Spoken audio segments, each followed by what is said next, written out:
본문 출애굽기 3장 1절에서 10절 말씀 가지고요, 신을 벗은 후 받는 사명이라는 제목으로 함께 은혜 나누겠습니다.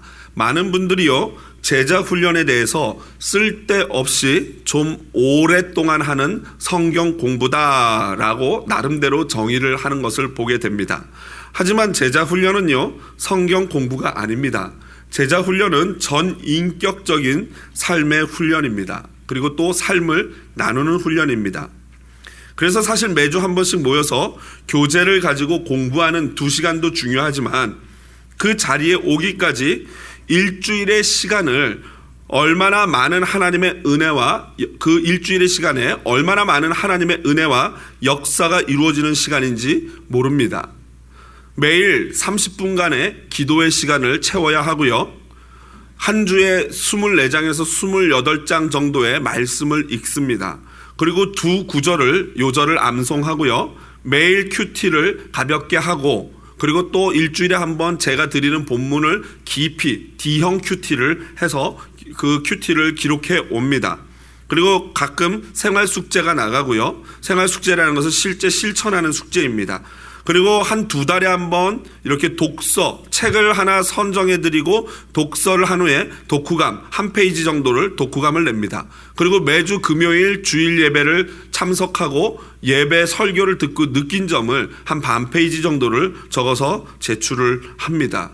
이 말을 하면서 계속 제 마음속에 드는 생각이, 내가 지금 미쳤나, 실수를 한다라는 생각이 들고 있습니다.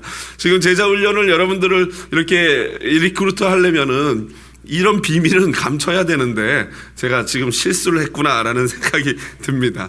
사실 오랫동안 제자 훈련한 교회들은요, 제자 훈련을 신청하는 분들이 이러한 상황들을 이미 너무나도 잘 알고 있습니다. 그럼에도 불구하고 제자 훈련생들의 경쟁률이 치열해서 9대 1의 경쟁률이라고 합니다. 한마디로 100명 모이면 몇 명이 지원한다는 겁니까? 900명이나 지원을 한다는 것입니다. 9대 1. 그러니까 이 8명이 떨어지는 것이죠. 실제로 내가 가르칠 사람들에 대해서 한 20-30명을 배정받으면요, 인터뷰를 통해서 한 10명이든 12명이든 뽑고 나머지 20명에서 18명은 탈락을 시키는 그런 제도를 합니다. 그래서 실제로 재수, 삼수 하는 훈련생이 모두 거의 대부분이 재수, 삼수를 경험하게 됩니다. 제가 한국교회를 섬기면서 있었던 제자훈련 인터뷰를 하면서 겪었던 에피소드 하나를 소개해드리면요, 아까도 말씀드렸지만 한 10명 뽑는데 20명, 30명이 옵니다. 그러면은 한 분당 다 만나서 인터뷰를 하고 그 중에서 이제 탈락을 시켜야 됩니다. 그런데 한 자매님이 오셨는데 그 자매님의 이 동기, 제자 훈련을 하고자 하는 동기를 보니까 약간 불손해요. 그 자매님이 보면은 집안 형편도 굉장히 어렵고 실제로 약간 이 눈 쪽에 장애가 있으신 분이고, 그래서 많은 이 자존감이나 이런 것들이 굉장히 낮은 자매였어요. 실제로 이 학교를 다닌 것도 굉장히 짧게 다녀서 학식도 굉장히 부족한 그런 상황에 있는 자매였는데, 그러다 보니까 이 제자 훈련을 통해서 나도 쓸모 있는 사람이다, 나도 너희들처럼 이런 제자 훈련을 할 수 있다, 이런 것을 하고 싶어하는 그러한 마음이 저에게 느껴졌어요. 그래서 참 고민이 되더라고요. 이걸 어떻게 해야 되나 고민하고 기도하는 가운데 인터뷰를 통해서 그 자매에게 아직 하나님의 때가 아닌 것 같으니까 좀 준비를 하고 다시 지원하면 좋겠다라고 하고 한마디로 탈락을 시켰죠. 그러고 나서 이제 한 해가 지났습니다. 다음 해가 됐어요. 그런데 이찬수 목사님이 제게 임 목사는 올해는 여성 직장반을 섬겨라 라고 해서, 이제 여성 직장반은 직장 다니는 우리 여성들이 저녁에 모여서 훈련을 받는 거거든요. 그냥 알겠습니다 하고 이제 직장반을 갔어요. 근데 이제 그 지원한 분들의 명단을 이렇게 랜덤으로, 이제 행정목사가 랜덤으로 해가지고 이렇게 넘겨주거든요, 행정부에서. 그럼 이제 그 랜덤으로 그 명단을 받았는데, 아뿔스다, 작년에 제가 탈락시킨 그 자매가 또 내 반에 온 거예요. 그래서 제가 얼마나 고민이 되겠습니까? 여러분, 이 목사가 안 된다라고 말하는 게 굉장히 힘들거든요. 미안하고 좀 그분한테 상처를 주는 것 같고 해서 굉장히 힘든데, 고민하다가 이제 어쨌든 그래도 면접은, 인터뷰는 해야 되지 않겠습니까? 그래서 전화를 했어요. 그래서 전화를 해가지고, 집사님, 저 임은성 목사입니다. 그랬더니 저쪽에서 이러는 거예요. 그래서 이제 그 자매한테 왜 놀래시냐고 하고 이제 저랑 인터뷰하자고 날짜를 잡고 이제 그 자매를 기다렸어요. 근데 그 집사님이 이제 문을 열고 딱 들어오면서부터 엉엉 우는 거예요. 저를 보고. 그래서 왜 이러시냐고 왜 우세요? 그랬더니 그 집사님이 저한테 그러는 거예요. 목사님 너무너무 죄송해요. 그러는 거예요. 그래서 뭐가 죄송해요? 그랬더니 1년 동안 제가 목사님 욕 엄청 하고 다녔어요. 이러는 거예요. 저 못된 놈이 나를 떨어뜨렸다 이러면서 엄청 막 욕을 하고 다녔다는 거예요. 그런데 그래서 내가 목사님 요번에는 안 만나려고 일반반이 아니라 저녁반으로 바꿔서 머리를 좀 써가지고 신청을 했는데 왜 여기서 목사님이 등장하시냐고, 왜 여기서 목사님이 나오냐고 하면서 엉엉 우는 거예요. 그러면서 하나님이 살아계신 거 맞다고 하면서 나 이제 제자훈련 안 해도 된다고, 괜찮다고 하면서 막 우는 거예요.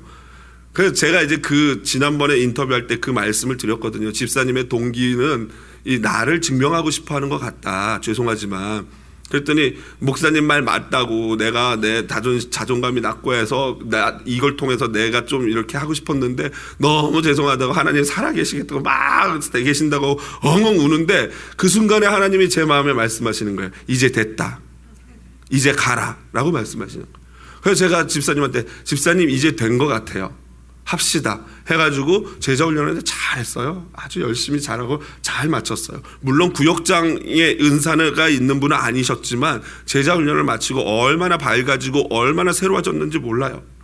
여러분, 그 자매가요, 제자훈련을 신청하는 그 순간부터 제자훈련이 시작된 거예요. 사실은 광야 학교가 시작되어졌고, 그 자매는 다른 사람과는 다르게 제자훈련을 2년 동안 받은 거죠. 광야 학교에서 받고, 그리고 저와 1년을 해서 2년을 한 셈입니다.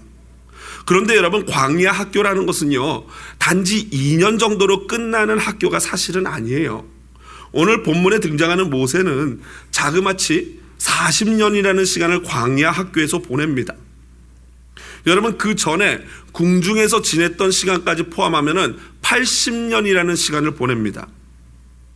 여러분, 궁중에서는 학식 배우고 학문을 배우고 전략 전술을 배워서 그렇다 꽤 유익이 있었다 치더라도요, 나머지 40년 애굽 사람들이 그렇게 가증스럽게 여기는 광야에서 목축만 했던 그 40년은 과연 모세에게 무슨 의미가 있을까요?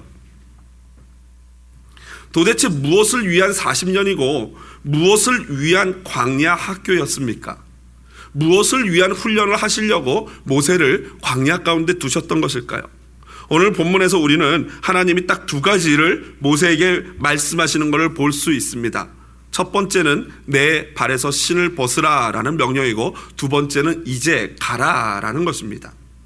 모세는요, 그의 장인 이드로, 또 다른 이름이 2장 18절에 보니까 르우엘이라고 나와 있죠. 같은 사람입니다. 이드로와 르우엘은 같은 사람입니다. 다른 이름이죠. 우리도 왜 한국 이름 있고 미국 이름 있듯이 그와 비슷한 것입니다.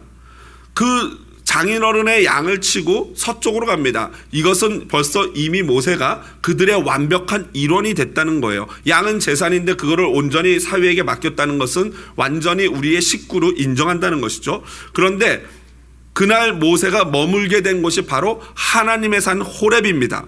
어떤 학자들은 그 하나님의 산이라고 부른 이유는 거기에 장인어른 이드로의 하나님을 섬기는 신전이 있었기 때문에 하나님이라고 불렀다라고 추측하는 학자들이 있는데, 저는 그렇게 생각하지는 않습니다. 왜 그러냐면요, 지금 출애굽기를 쓰는 이 시점은 이미 모세가 하나님의 소명을 받고 이 이스라엘 백성을 출애굽시킨 후란 말이죠.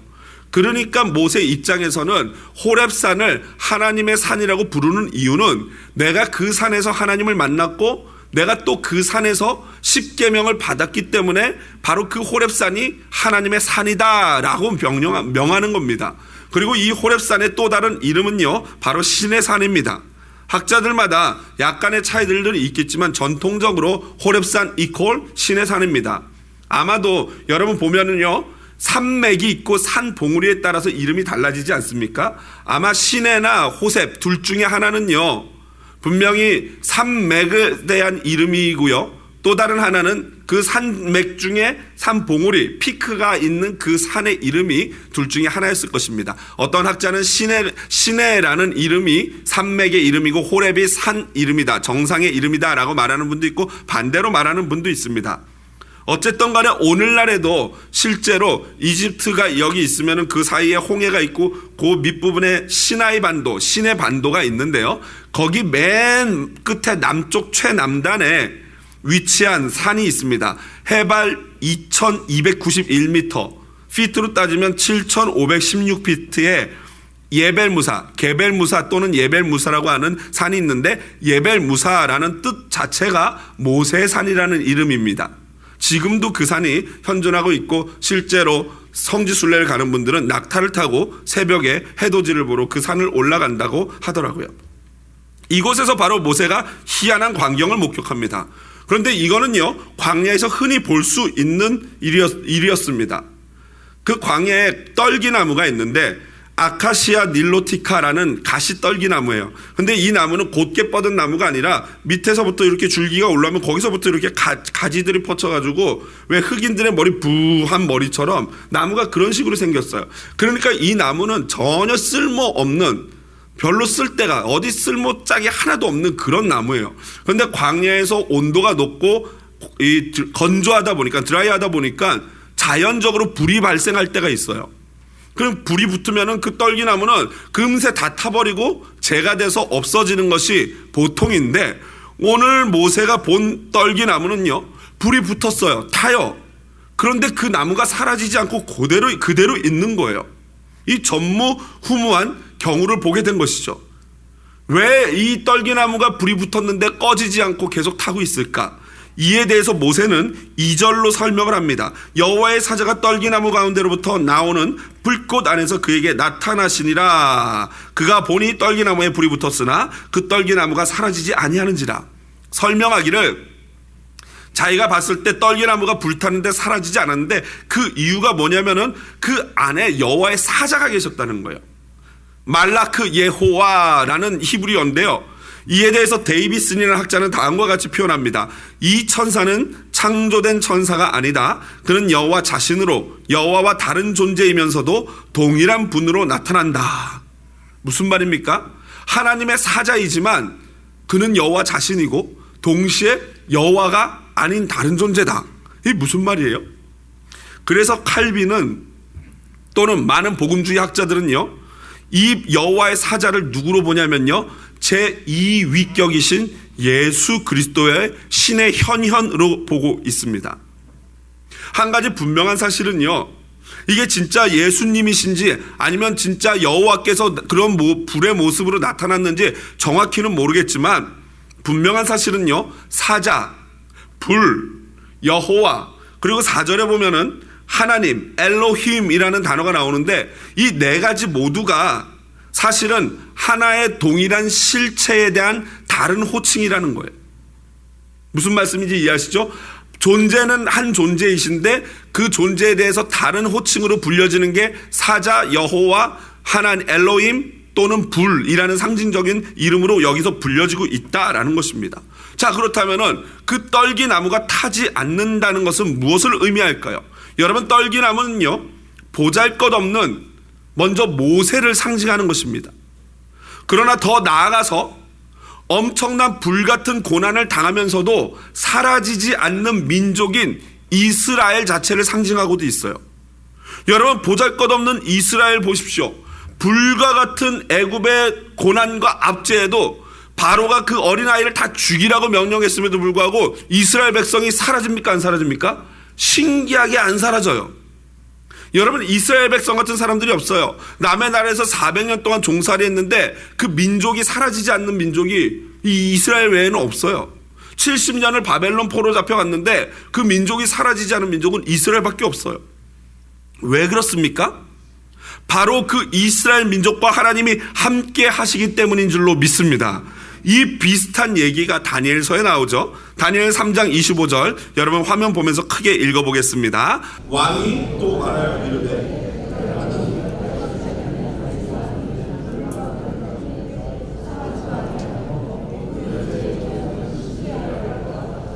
여러분, 이 다니엘서의 배경 아시죠? 다니엘은 이 바벨론 70년 포로 생활로 잡혀간 민족들의 그 시대가 다니엘 시대인데, 다니엘의 세 친구 사드락과 메삭과 아벳느고가 있습니다. 그런데 그들이 느부갓네살 바벨론 왕의 명령을 어기고 하나님을 계속 섬기니까 이 왕이 화가 나가지고 풀무불에다가 그들을 던져 넣으라고 합니다. 그런데 너무 화가 나서 평소와 같은 불이면 안 된다, 7배나 세게 하라 해가지고 불을 엄청 세게 만들었단 말이에요. 그래서 이제 이 사드락과 메삭과 아벳느고를 묶어가지고 그 부하 군인이 그 풀무불에다가 가서 이 세 친구를 던졌어요.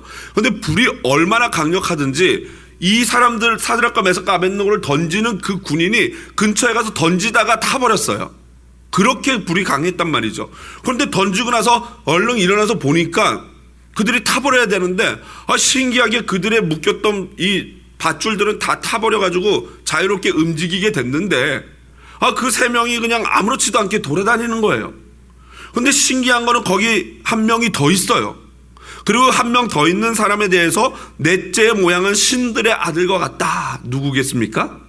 예수님이신 줄로 믿습니다. 그래서 바로 사드락과 메삭과 아벳느고가 불에 타지 않은 거예요. 왜?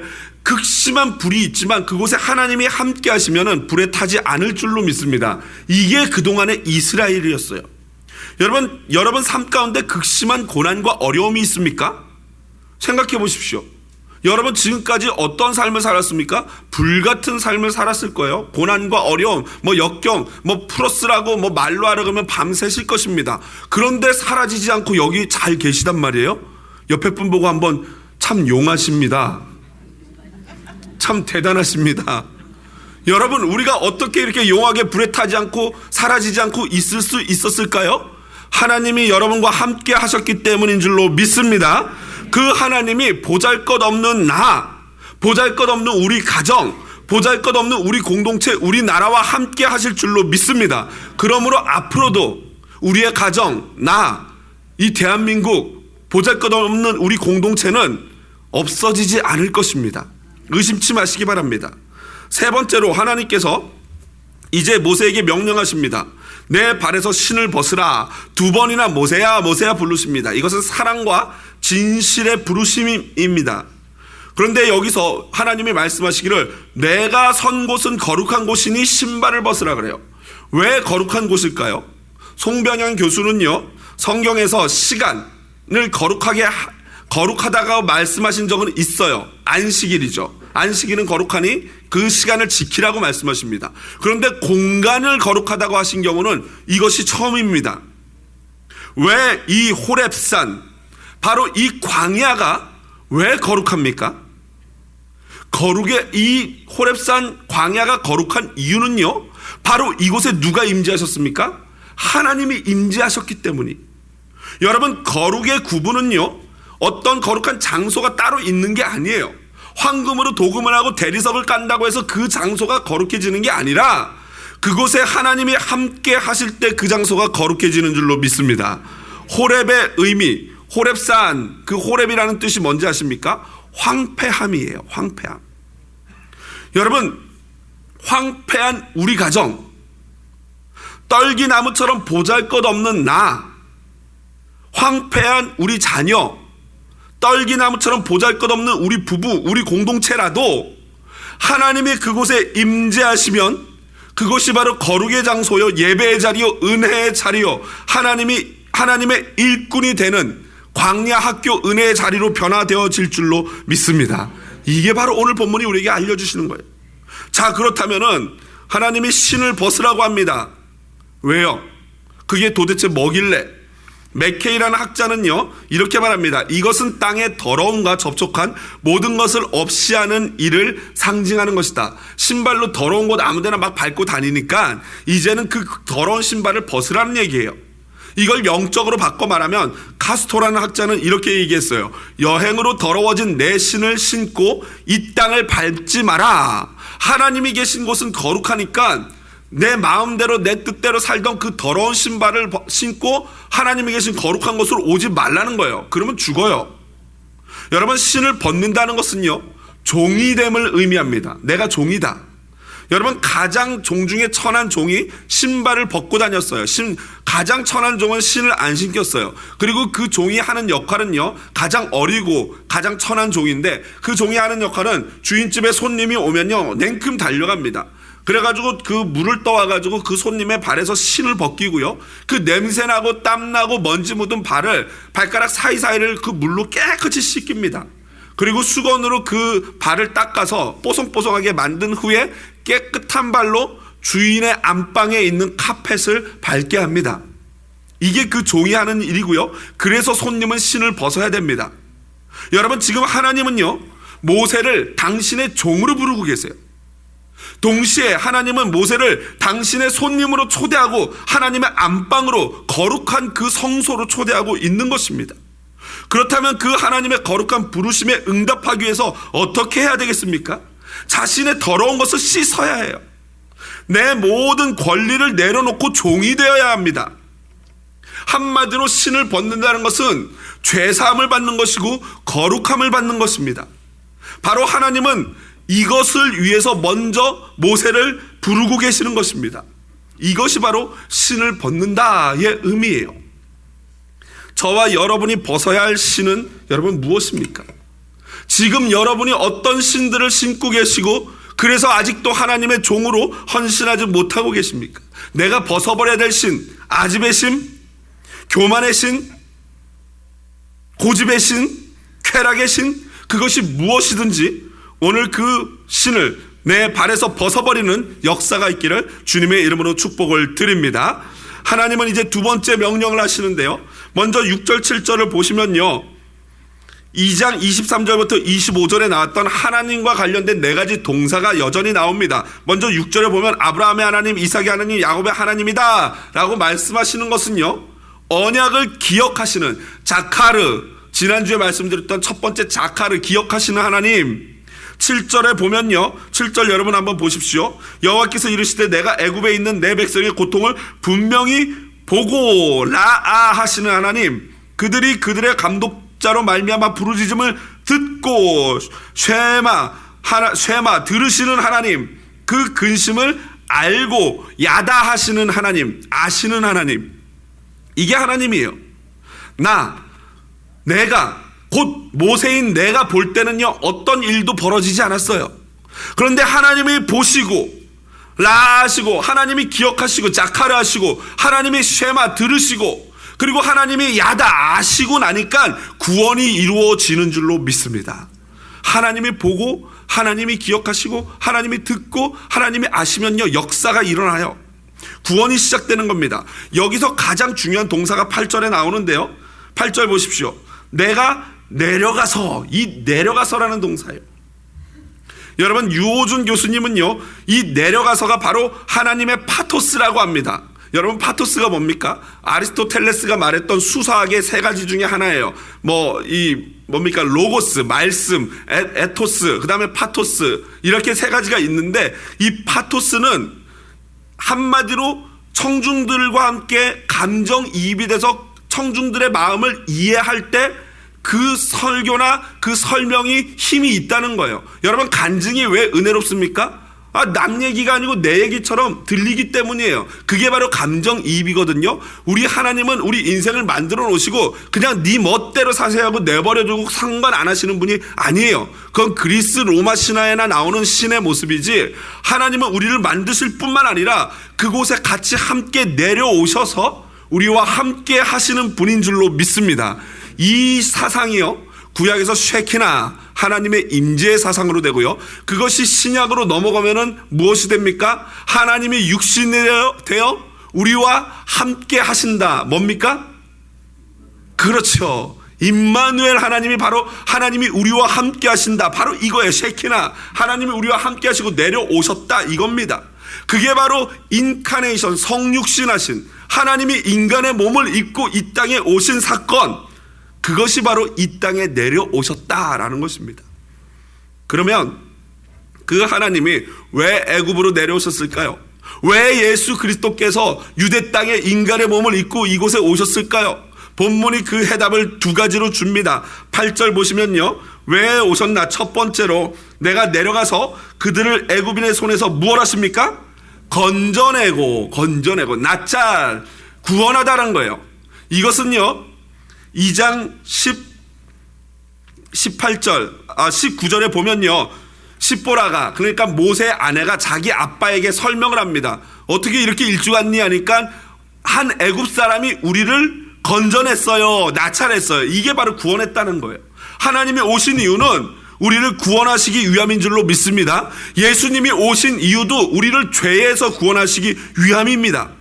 두 번째로 하나님이 애굽에 내려오신 이유, 그것은요 8절 보면요 그 애굽인의 손에서 건져내고 그 다음에 그들을 그 땅에서 인도하여, 그 다음에 점점점점점 한 다음에 맨 마지막으로 가면 여보수 족속의 지방에 데려가라 하노라. 인도하여 데려가다, 이것을 히브리 원어로는 그냥 올라가다라는 뜻이에요.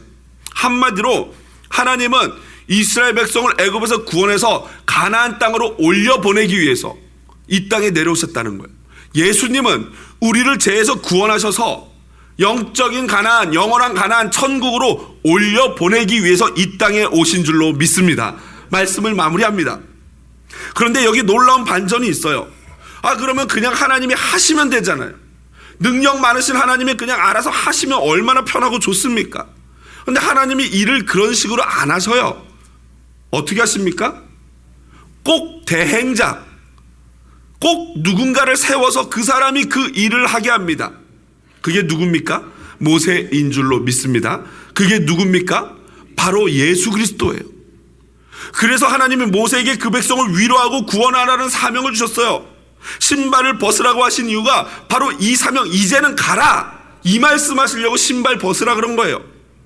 제2의 모세이신 예수님 역시 마찬가지입니다.